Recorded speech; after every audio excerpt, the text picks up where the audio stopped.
Okay,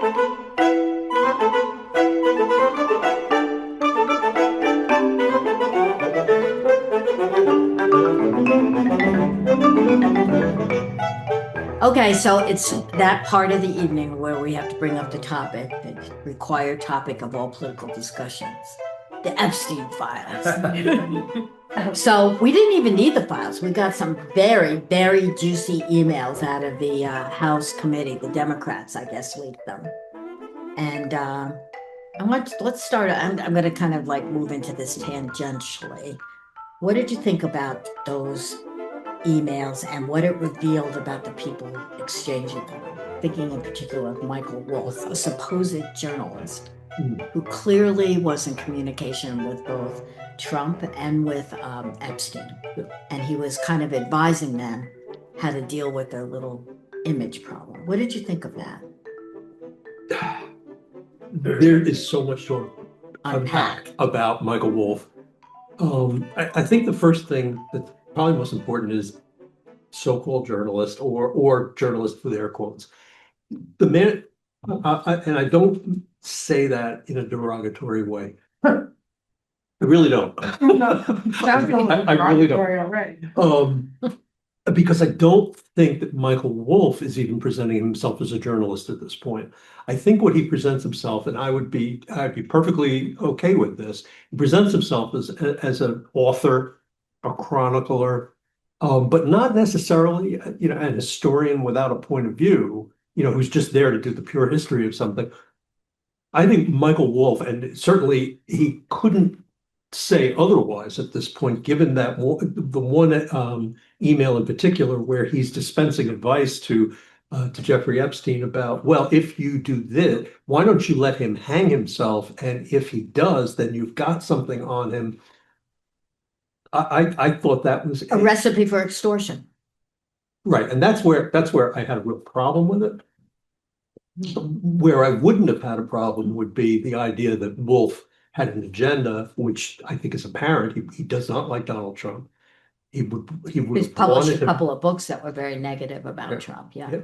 And he doesn't think he should be president. So if Wolff was saying things back and forth with Epstein to kind of prime that pump to get dirt on Donald Trump, I don't think that's an illegitimate give and take between an author with an agenda. With a journalist, no, Ugh. Absolutely not. That would have been beyond the pale. I told an anecdote this week to someone. I'll tell it to you now. So many years ago, not a lot. I was on the city beat in Albany, and I got a call from the city manager one day. Not the city manager, deputy mayor was his kind of non-official title. Who asked me if I would come take a look at a police station that they were building over on Henry Johnson Boulevard.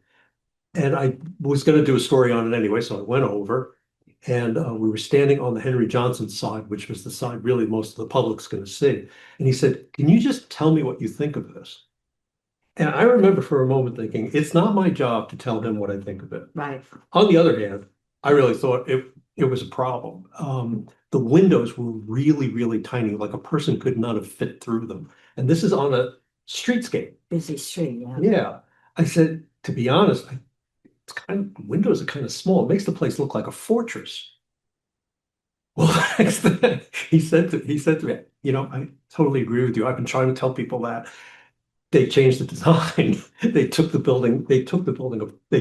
part of the building apart and redid it. Based on what you told them? Well, based on so you're what he really wanted, but I have confirmed it with him.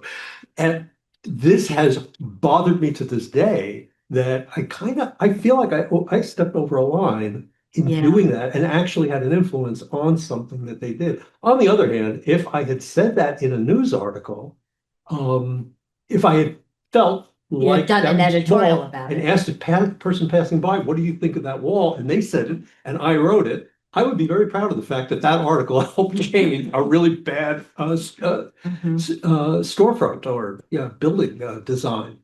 So in the group that I was with, they said, this isn't really something you need to be losing sleep over, Jay. No. Realistically speaking, you're.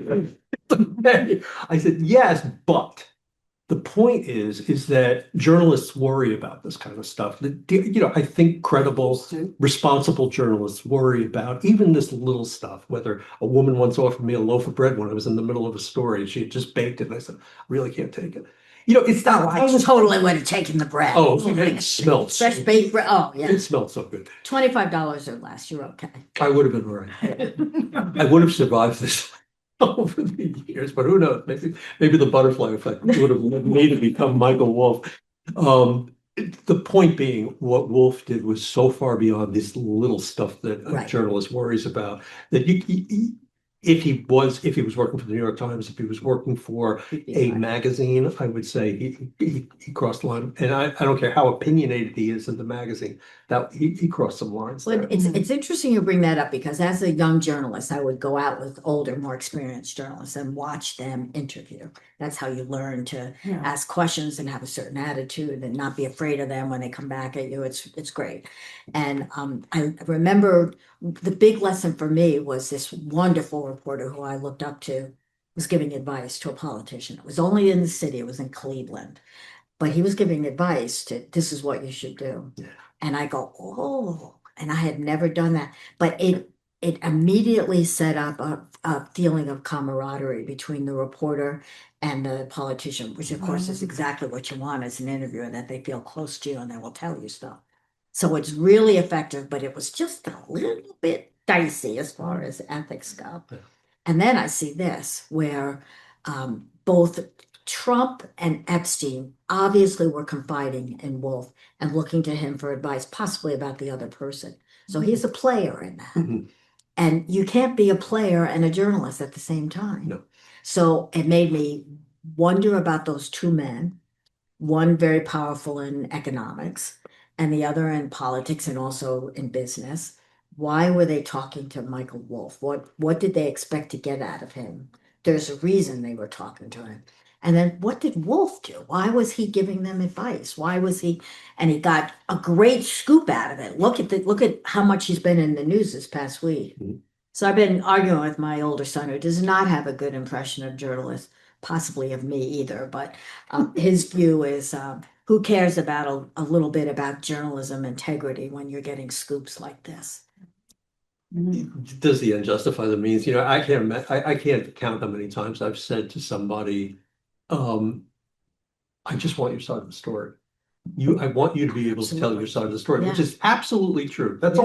all you need to say as a journalist. It is. You don't need to say because I believe you or I think you're getting a raw Well, because deal. the story's always better when you know both sides. It's always better. It's usually juicier, but yeah.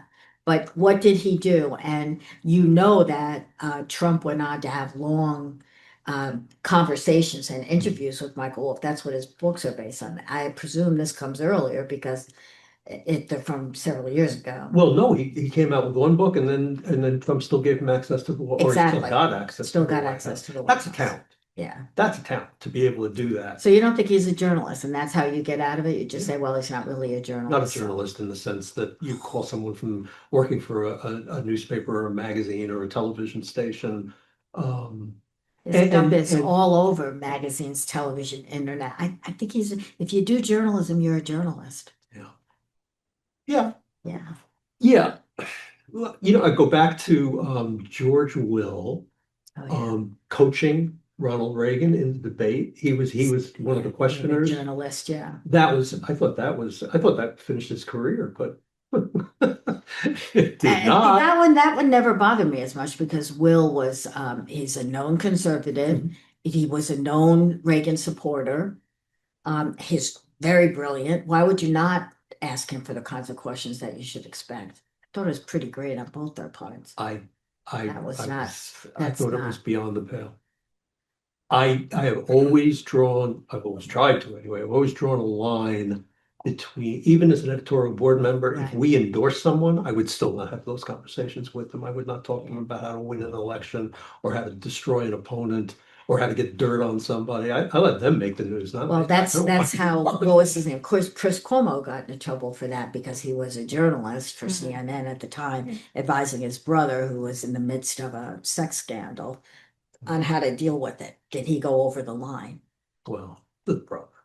I know. I cut him I that didn't much slack. think it was that bad. But he should have been. And it didn't help him anyway. He still got ousted from it. It's not like Cuomo helped him out. Chris helped him at all. But do you see though how dicey and journalism ethics are? We do think of these things, but your number one priority is getting the story. Wolf got a great story. He did. So I don't think he cares what we think about whether what he did was right or not. That was always my favorite line from people. When I'd walk around City Hall, oh, you're just trying to get a good story. Well, of course. Well, yeah.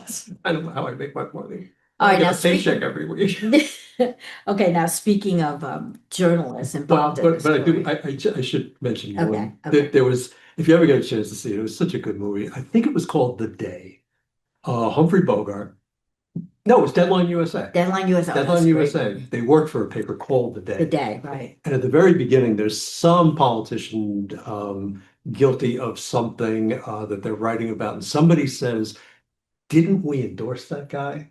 And it, Bogart, I think it's Bogart, just so Bogart just says, oh, we endorse a lot of people, you know. And he just, you know, I think it was something like some of them are crooks, some of them are not. Yeah. We report on that too. I think it was very philosophical. That's a great movie. I showed that to journalists, even though it's like from 1939 or something like that. I think that's true. It's a good one.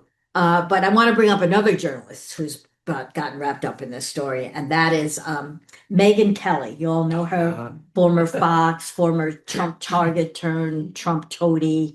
Now she's like bombed out. She bombed out of NBC, and she does an independent podcast kind of broadcast right now. And she weighed in on the Epstein scandal, and I have no idea what in the hell she was thinking. Do you know what I'm talking about? I don't know. And she said, well, you know, how do we really know he's a pedophile? You know, because there were no 10-year-olds. It wasn't like he was doing 6-year-olds or 5-year-olds. These were 14. There's a big difference between 15 and 6. The day before that came out, posted on Facebook, we are about to parse the difference between pedophilia and I believe it's called, I had it written down on the thing, but it was a ebophilia. So what is it? pedophilia would be pre-adolescent. Ebophilia is 12, like adolescents to 15. Like Lolita.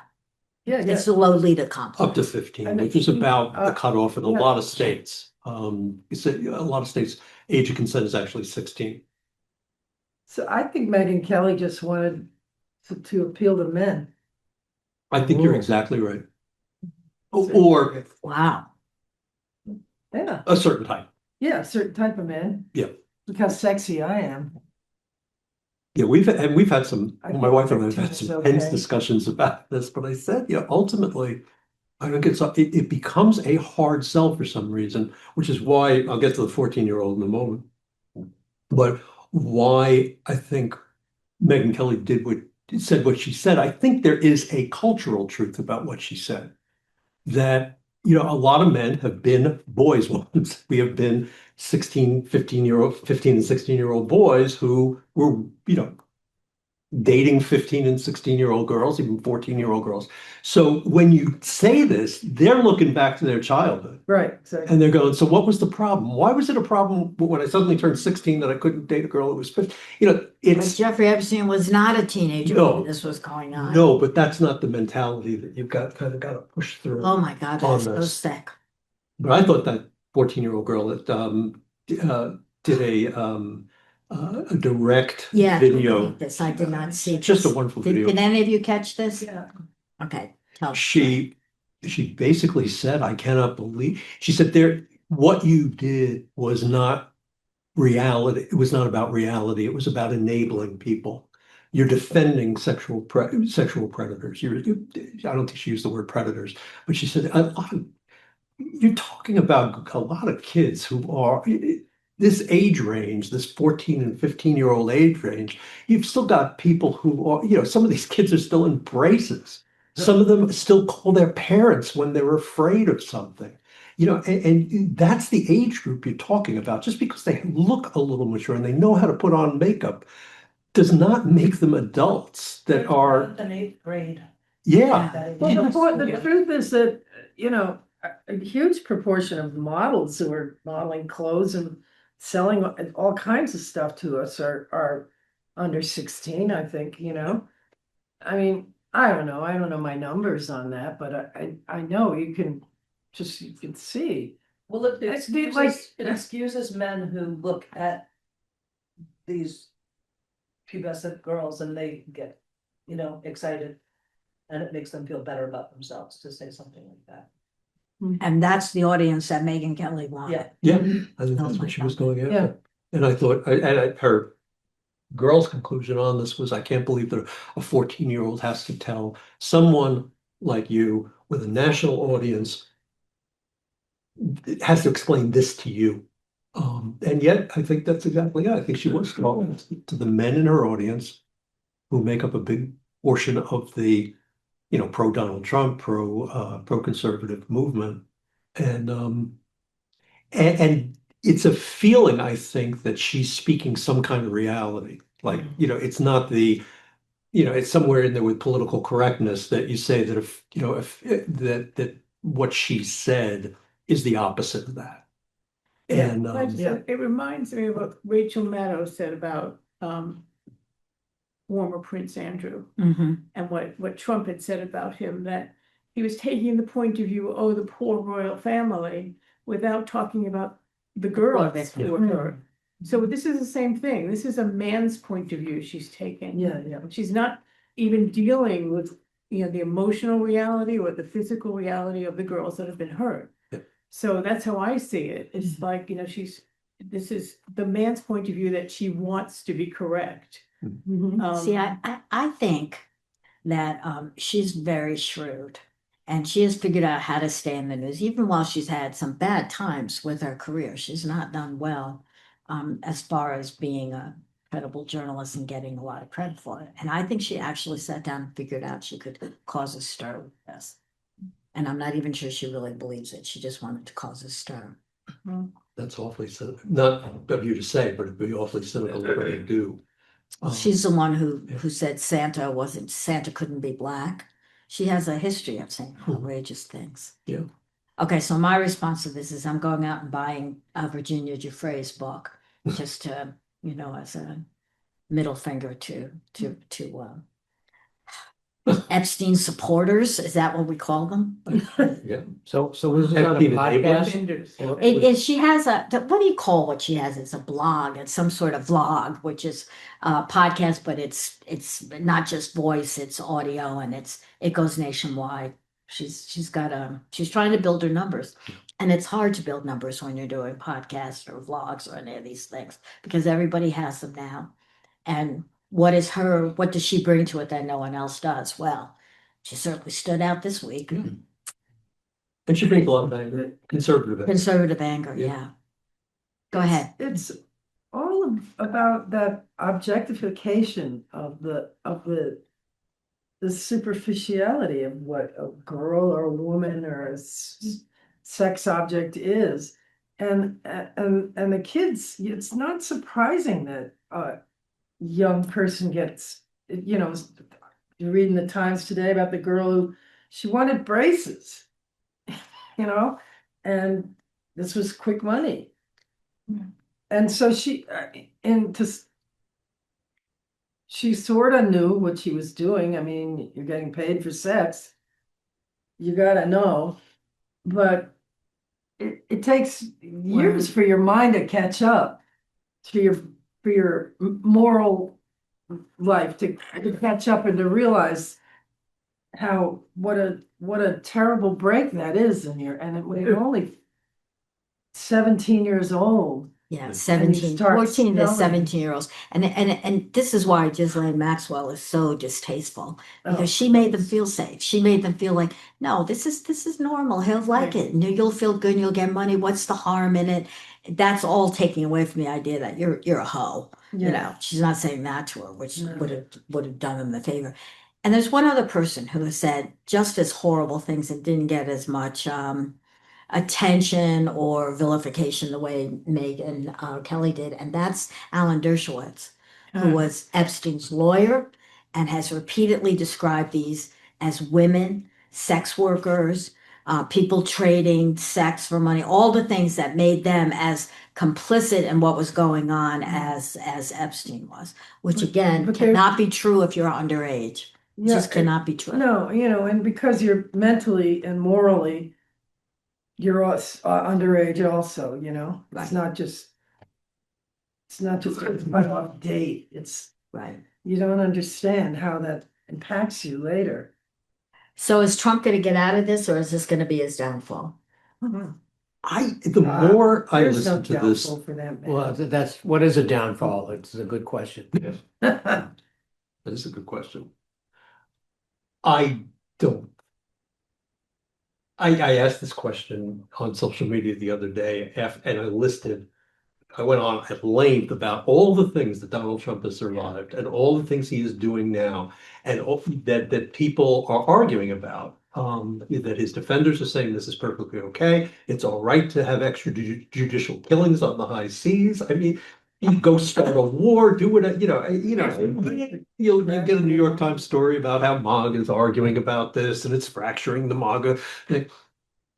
I don't know that pedophilia, especially when you have people like Megyn Kelly willing to say, well, this wasn't really pedophilia. It was kind of something else. It was just what they call sexual abuse. And then there's QAnon. The whole basis for that conspiracy weirdness is that there is a political class that's exploiting children, pedophile. And of course, they wanted it to be Hillary and Bill Clinton. But it seems like it's real. It was just Epstein doing it, and Trump, and maybe Clinton, and who we don't know who all else. So QAnon turns out to be right, fundamentally right, right? I do think that I don't know them, but the conservative women, I think.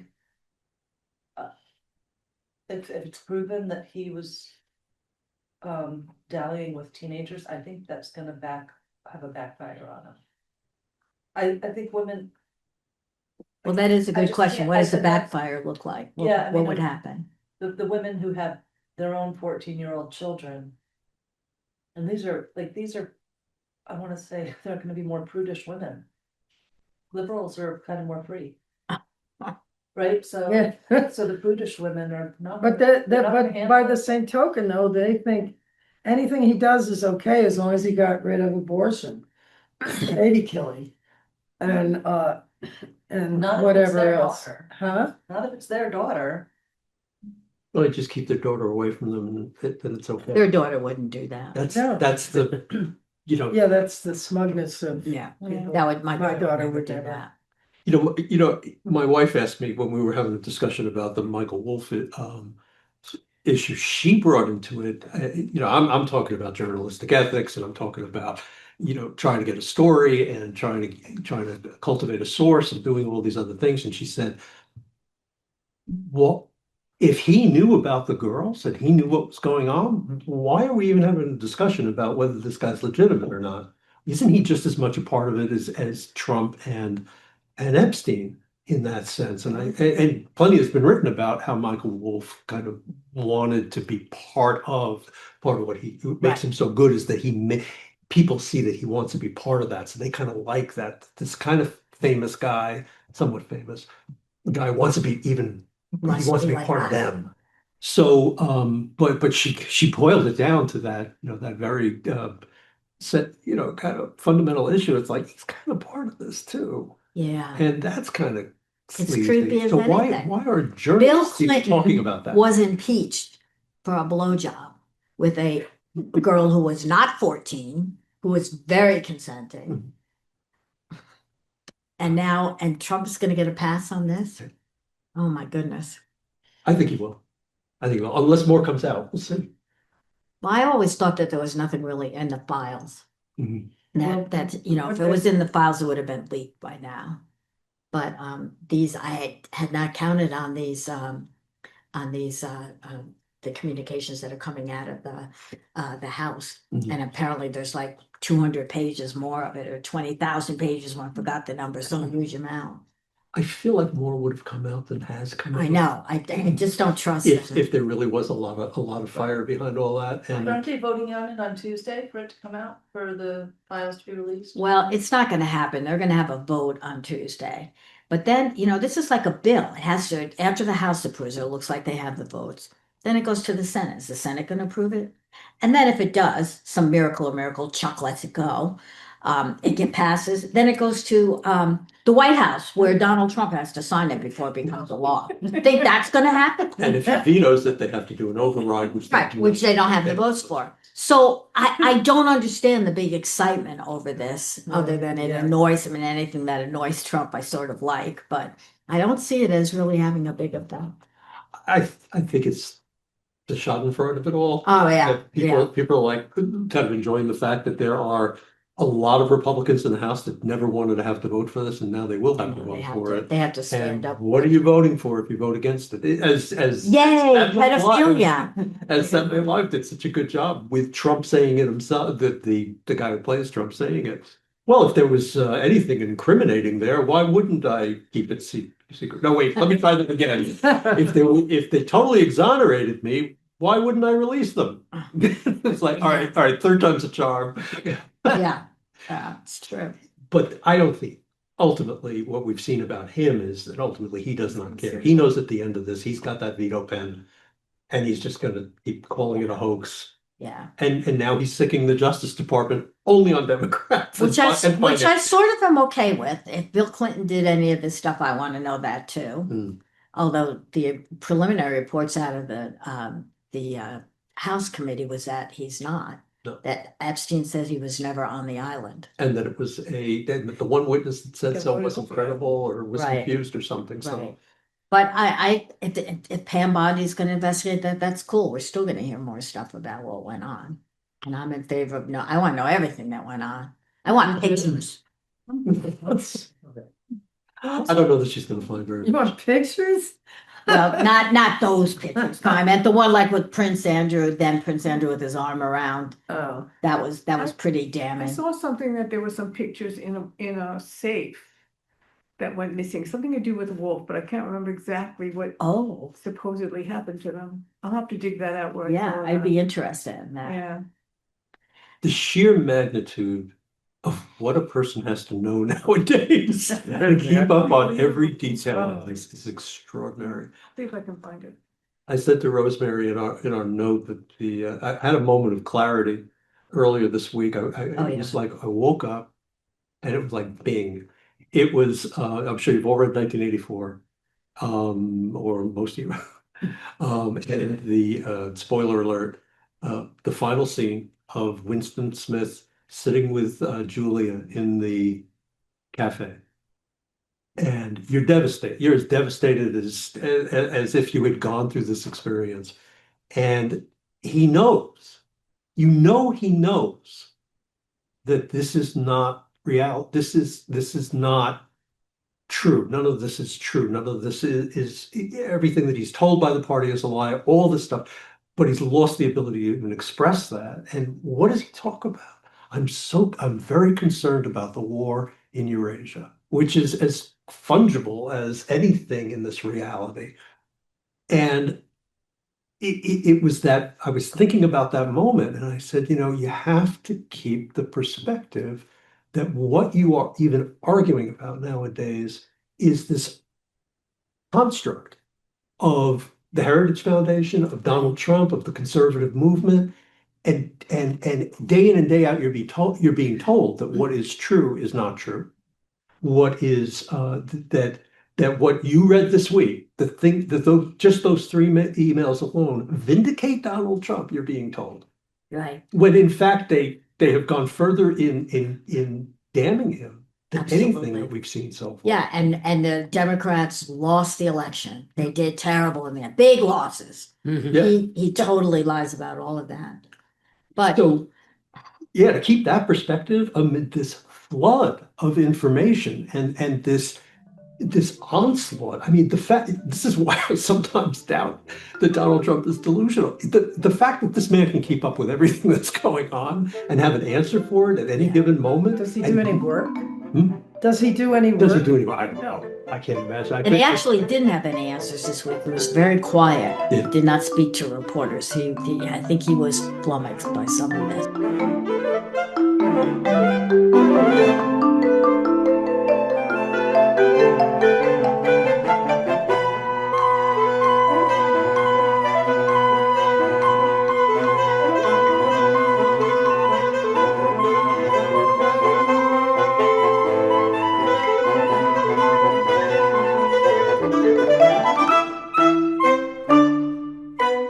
Jay, I am very worried about this war in the Pacific and the Caribbean. Well, that's not the word.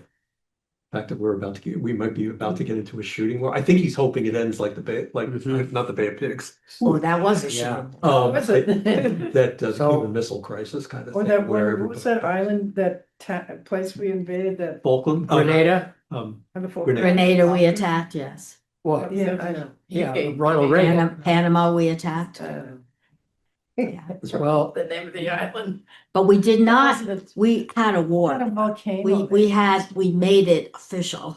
He's killing people. They could be fishermen, they could be people on a cruise. We don't know Well, that's who what I he's was killing thinking, a or cruise why ship. they're killing them. Other countries have cut off intelligence ties with the United States because they're afraid that their information is leading to this extra legal killing. That's pretty serious and horrible stuff. Yeah. And that's another thing that you can't just keep whiplashing back and forth. That, you can't trust the United States with one president and not trust it with another and have your establish relations with your intelligence agencies and then have to cut them off every 4 years because, the electorate swings to some other lunatic.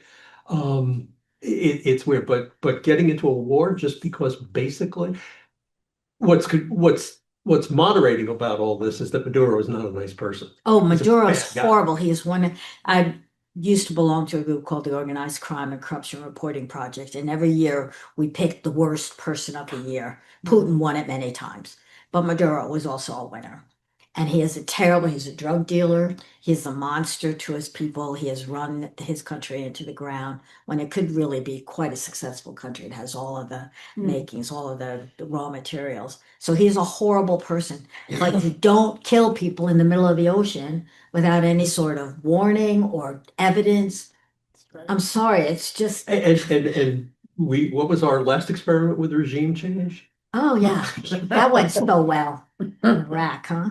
Afghanistan. They have plenty of oil. I mean, it's not like, a country do. that ought to be poor or have problems. But if you have a culture of corruption, that's for the culture to work out, not for the United States to work out. I think. Well, I mean, Argentina also has something similar, promising country that's been mismanaged and terrible financial problems. So we're bailing them out to the tune of money that could have fully supported the SNAP program through the entire walkout and then some. So we're helping Argentina, but whatever it is we're doing with Maduro, I'm not sure. We're surrounded. I guess our troops have begun surrounding the country. We've sent our biggest aircraft carrier out there with all the support ships that go with that. Right. That's 3 The battleships. biggest ship the biggest ship we have, right? Yeah. Get that man a Nobel Peace Prize. Yeah, I think that's out. That is Yeah. not happening. Yeah. Unless he avoids the war and says, "Now I've stopped." I did it. I did I it. stopped Yeah, I buying did it. it. What was one commentator said? You pretty much exclude yourself from the Peace Prize when you starve your own population. That's like Stalin. No Stalin, no Trump after that. Or Mao. What would you do if you were Maduro right now? How would you play it? That is a really good question.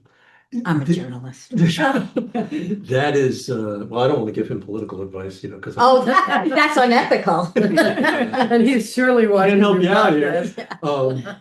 I don't know. It's, ultimately what I think this comes down to is that, as I said, Trump, there are 2 kinds of world leaders. There's the big ones that he has some respect for, and it'll only go so far with, and then there's everyone else that he thinks has to kiss the ring. And Maduro is not going to kiss the ring. If Maduro wants to kiss the ring, I guess that's his business, but I don't think he's going to. I No. think if Maduro was smart, he would be talking to other leaders in South America and say, today it's me, tomorrow it's going to be the rest of you. I think that's why Argentina is getting help and Maduro is getting war, Yeah. because Argentina is like bowing down more than the knee. They're on their face, scraping and bowing before him. And we talked about this. He expects and demands allegiance from all of the, and he would call them this lesser countries, that includes Canada and this hemisphere. He thinks America is first and greatest, and they owe us allegiance. And he'll hurt them if they don't provide that. Yeah. And the other thing that's troubling about this is that, I hate to bring in 1984 again, but there was this sense, people were talking about earlier this year, that that Trump, Putin, and Xi were basically doing what Orwell envisioned in 1984, which is saying, we're going to allow spheres of influence. United States isn't going to bother with Europe. Right. We'll never go over there and interrupt what you're doing there. You don't come here. Yeah, Yeah, and everybody's it's going to, and ultimately, if there is a lot of value in Africa, will become one of the battlefields Right. of that fight, which it already is. Right. And Latin America too, because of oil for one thing, and other resources there. It's a huge, amazing continent that we've never done well with. We've never done well by. What he's doing is a war crime. Duarte, the former leader of the Philippines, is facing a trial now as a war criminal because he killed drug dealers, also not good people, inside the country. He would just kill them, no trial, no evidence, just dead, you're gone. And actually made many people happy. Their children were under the influence. They thought it was the right thing to do. It's not. Extra legal is extra legal. It's not legal. Even when you're president. Even when you're president. Yeah, and I don't think he reads a whole lot more into Article 1 than I ever did in the Constitution, but there's nothing in there about a president can assassinate. No. Yeah. No. If I were Maduro, I would be in the UN every day. I would have the family of people who were killed on those boats testifying. Trump manages to get people to bow to him, and I don't know why. He did it with Iraq earlier this year. Yep. It's an interesting thought. Can he even come in the United States? Oh, that's a good point. 'Cause Yeah, that's he's not. He's doing Yeah, foreign leaders we don't like. We're basically saying you can't come in the United yeah, States. he's you going to can't get stop to him the in UN. New York, right? Yeah.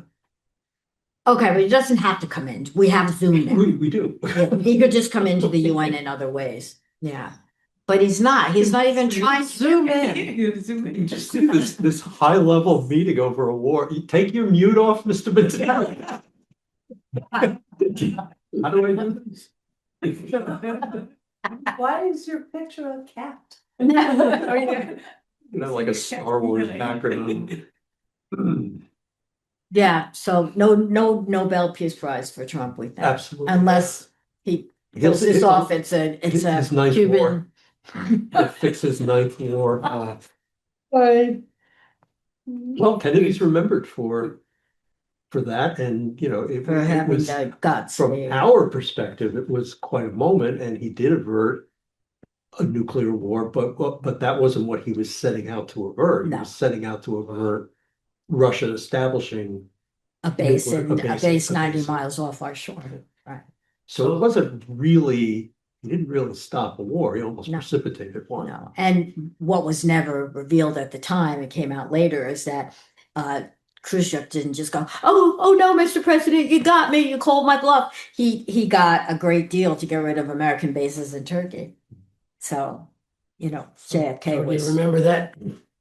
When he On finished- the internet, it was a parody, but guy talking like Trump, and he Uh-huh. was saying about all the peace, and he was talking about Reese's Pieces, and it was all this crazy shit. It's just crazy. And then he said, and I stopped the War of the Roses, and Michael Douglas was a pretty tough guy. Perfect. That's really good. I have to look for that.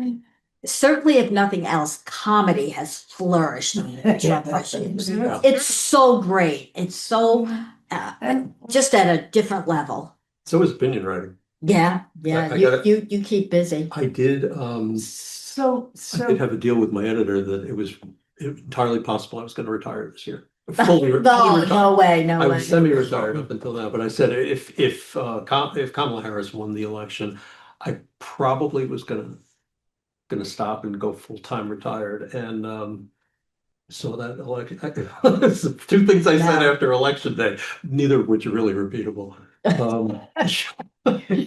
For two reasons.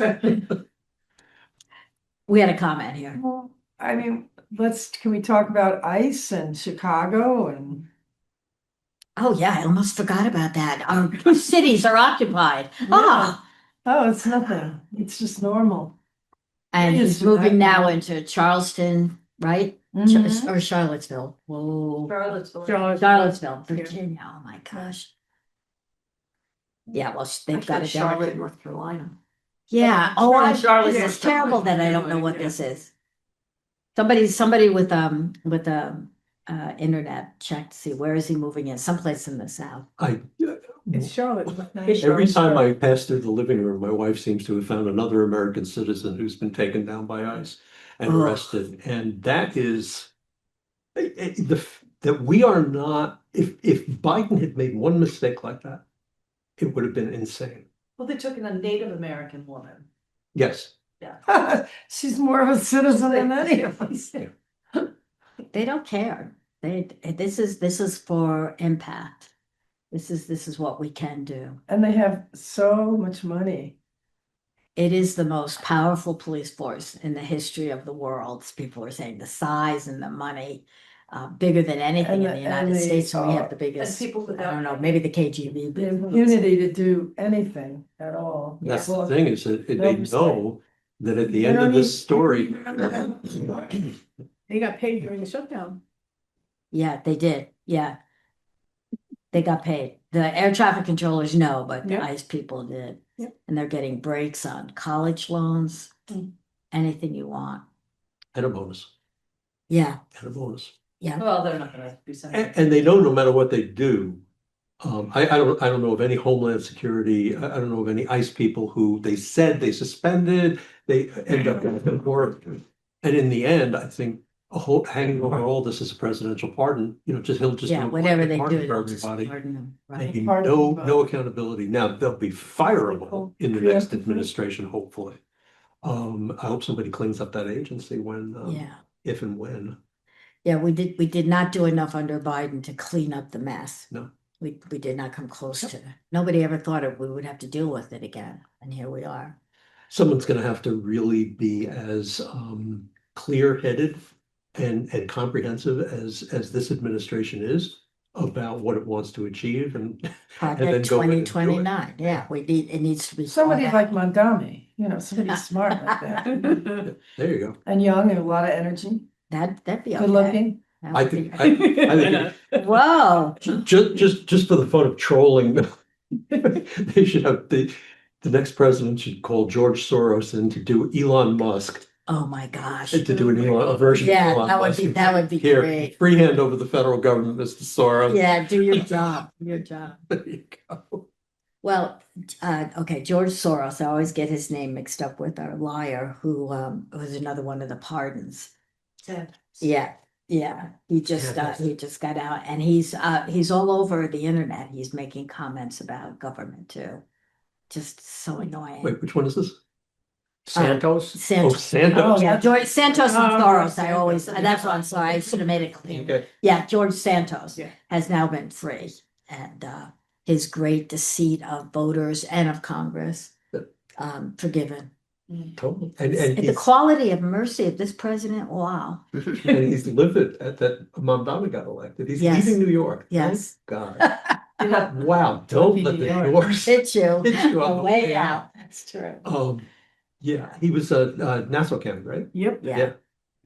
Yeah. Yeah. I always figured Nassau County as a Republican bastion. It was as long as I was, as long as I lived down there. But Long Island went back. Smithtown, Suffolk County went back and forth in some areas. It was predominantly Republican.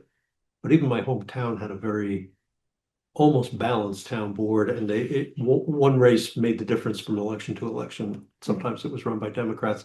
And we had a town supervisor who was Democrat for 20, 30 years. Executive. government. It was a crazy thing. Yeah, Yeah. imagine that. Imagine that. Well, I thought that this would be one of our more joyous, happy salons. It Made you think was like, that? yay, look at that. Look how. One of Oh those- my God, this was amazing. It's over. A long national nightmare is soon to end. And 2 days later, Yeah, we're right back in it. Epstein and caving and ICE ongoing and getting stronger. It's all very, very demoralizing. Yes, Yes. the BBC also. Oh, yeah. oh, wow. You know this Yes. story. Yeah. What were they thinking? That's such a bad That ad. was a mess. I would real. I mean, someone deserved to be fired over that. But Trump again looks like he's been wronged by the media, and he was right to call this. It's awful. But Newsnight and Panorama were always their two more left-leaning Yeah. programs. So somebody got to be in their bonnet that, oh, we can do this, and got away with it for a No. while. But not for Yeah, long. there's a terrible edit. It absolutely. I mean, that's a whole bone of contention about whether it was free speech or what did he really say. And so to edit it like that was just, I can't forgive it. They deserve to be fired. You I know, think Trump is gonna make it the 4 years, and when we have that salon, we'll have the women set. Yeah. Put them up in a net and drop them. Now, we journalists don't condone that sort of favoritism. And That's okay, the owner can. Yes, champagne. I'll buy a we'll have case. champagne that night. Yeah, Oh, that's gonna right. have MRI. Peanut party. butter on ice. MRI. An MRI party. Yeah. And they were right. Okay, anything, we've gone through our whole giant list here, and you people have brought up some very good topics. Anything else before we close out for the evening? Mhm. It wasn't as much as I thought. Oh my God. Just a total disaster, but I can't believe someone said, well, what about ICE? It's like, oh yeah, our cities are, we forgot it's that. amazing. Well, that's what I meant, just trying to keep up with everything that's Yeah. going on. Yeah. And then kind of Right, I rank it in some kind of importance, and then you suddenly realize that that ranking system you're using is driven entirely by what's in front of you on social media or Right. a newspaper or Right. on television. It's or what your wife says to you on the way through the living room. Right. It's just this overwhelming. I mean, flooding the zone. think your wife I is can't remember smart. who used that term. I think it was Bannon. Bannon said it. And that's what they've done. They've And it stays. consistently, he's got a talent for it. And if anybody if anything looks like it's getting a foothold, all Trump has to do is post something crazy on Truth Social, and Forgotten. Mary Tyler, Mary Tyler Moore. Marjorie Taylor Greene. Oh. Oh, that's pretty funny. Very different things. Oh, really? That's really. There's a Saturday Night Live. Yeah, that is Mary Tyler Moore playing the part of, Oh, my God. Just throw something out about her, and you change the whole conversation overnight. yeah, remember the days when Biden was president and you could go like whole days and not read about news? Yeah. There was nothing going on at the federal level. Or no drama Obama. Well, No drama. so one thing we can do is not give money to the Democratic Party, but to give, if you're gonna get caught up with those, give it to a particular person, someone Right. you really think is good and you Mhm. heard about and read about, and don't give money to the party. Bull, man, they're not going anywhere. They're just They ask for money a lot. They Oh, they always should. do that. Yeah. 75 Worse. times a day. Yeah, I just write back and say, do something, then ask me for the money. Yeah, Nice. as if they read that. Yes, if they read it, but I do write it over. I mean, Do just one thing for me and I'll give you money. Yeah, I don't make political contributions. I save think. social security. Yeah, you're not, You know, oh, but- that would be But bad. I think I would approach them the same way that I approached So- my United, the paper wanted, it was a big push to get a United Way, contribution every year. And I was like, I'd really rather give the money to the charity that I want to give it to Yes, directly, Right. rather than give it United to an Way. organization that happened at the time they started asking us to be in the middle of a scandal. This For is going- executive this is pay? Going back, yeah. Yeah. Going back some years, why am I paying for the administrative cost of an organization that gives money when I can just give money? Yeah. I know who I want to give money I was to. laughing about Trump giving us $2,000. I'm Oh, thinking, yeah, I heard. I've up so many contributions that I didn't used to give. Yeah, I right? might break even. So, He's giving away money that he may not be allowed He's to not- even do anything with. That's the, and it's not really him, I mean, Congress will ultimately have Another to distraction. approve that. I always hate that. It's like, He will sign it. it's like the PTAs that used to get children to go out begging, essentially. Yeah. Buy this, please. Yeah. Because they would not vote for a budget that would support the school Yeah. to the level it needed. That's what Trump is doing with the federal government. We don't need the federal government. You do it yourself. Yeah. But it's gonna break you. You just, you can't give to all the causes that can't. government can. Well, Oh, well, I'm a communist. Okay, with that, thank you all. I appreciate it, and I hope we'll see you next month.